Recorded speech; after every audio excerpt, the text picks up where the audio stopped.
చంద్రబాబు బందిపోట్ల పాలన అంటే 14 సంవత్సరాల నీ పాలననే ఉదాహరణగా చెప్పవచ్చు. నిన్న ఈనాడు కథనంలో బందిపోట్ల పాలన అనే కథనాన్ని మెయిన్ హెడ్డింగ్లో పెడతారా? ఎవరిది బందిపోట్ల పాలన? 14 సంవత్సరాలలో దోచుకొని పెత్తందారులకు దోచిపెట్టింది చంద్రబాబు అని ప్రతి ఒక్కరూ కూడా చెప్తారు.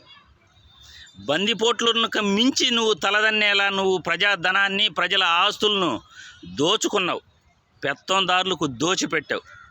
బషీరాబాగ్ కాల్పులు ఇప్పటికీ కూడా రైతుల గుండెల్లో మంటలు చుచ్చురేపుతాయి.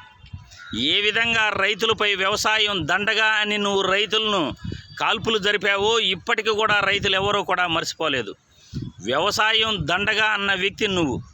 అమరావతి రాజధాని పేరు చెప్పి 33,000 ఎకరాలు ఏ విధంగా దోచుకున్నావో, పెత్తందారులకు ఏ విధంగా దోచిపెట్టావో లింగమనేని, నారాయణ, మురళీమోహన్, సుజనా చౌదరి, పతిపాటి పుల్లారావు ఇలాంటి వాళ్ళ బినామీలను ఏ విధంగా తయారు చేసుకుని నువ్వు అమరావతి రాజధాని పేరుతో దోచుకున్నావో ఒక బందిపోటును తలదన్నేలా నీ కథలుగా వర్ణించవచ్చు. నువ్వు మాట్లాడే మాటకి, నువ్వు చేసే చేష్టలకి ఏమైనా సంబంధం ఉందా అని ఈ వీడియో ద్వారా ప్రశ్నిస్తున్నాను. ఏ రోజైనా ప్రజారంజక పాలన నువ్వు చేశావా అని నిన్ను ప్రశ్నిస్తున్నాను. పేదవాడికి ప్రభుత్వ బడుల్లో ఇంగ్లీష్ మీడియం విద్య కావాలని కానీ, పేదవాడికి ప్రభుత్వ బడుల్లో మంచి విద్య అందించాలని కానీ ఏ రోజైనా అనుకున్నావా అని నిన్ను ప్రశ్నిస్తున్నాను.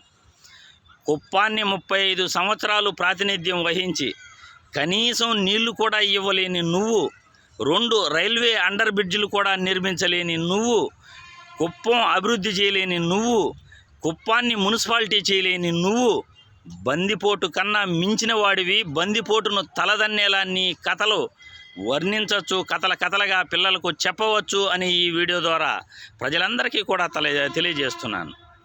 చంద్రబాబు పాలనలో అడుగడుగున దోచుకోవటం, దోచిపెట్టడం తప్ప ఏం చేశాడని చంద్రబాబు పాలన గురించి చెప్పుకోవాలి. ఈరోజు ఈనాడు కథనంలో వైసీపీ పాలన బందిపోటు పాలన అని వర్ణిస్తారా? పోలవరం పేరుతో లక్షల కోట్లు అప్పు తీసుకొచ్చి 3 కాంట్రాక్టర్లను మార్చి ప్రతి సోమవారం సమీక్షల పేరుతో, పోలవరం సమీక్షల పేరుతో కమిషన్లు దండుకోవటం తప్ప నువ్వు పోలవరాన్ని నిర్మించగలిగావా అని నిన్ను ప్రశ్నిస్తున్నాను.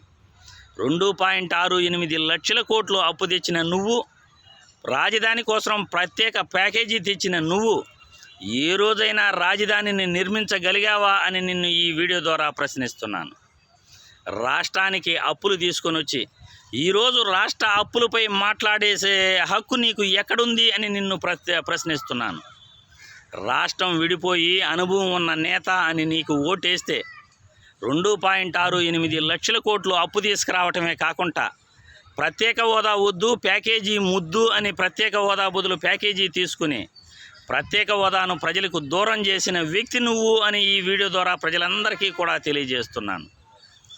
మద్యపాన నిషేధం గురించి ఒక పక్క ప్రజలను రెచ్చగొడుతూ జగన్మోహన్ రెడ్డికి వ్యతిరేకంగా మద్యపాన నిషేధం గురించి మాట్లాడుతూ అధికారంలోకి వస్తే మద్యం రేట్లు తగ్గిస్తాను అని మళ్ళీ మాయమాటలు ప్రజలకు ఎందుకు చెప్తున్నావు అని ఈ వీడియో ద్వారా ప్రశ్నిస్తున్నాను. పోలీసులపై రాళ్లదాడి పొంగనూరులో చేయించిన వ్యక్తి నువ్వు.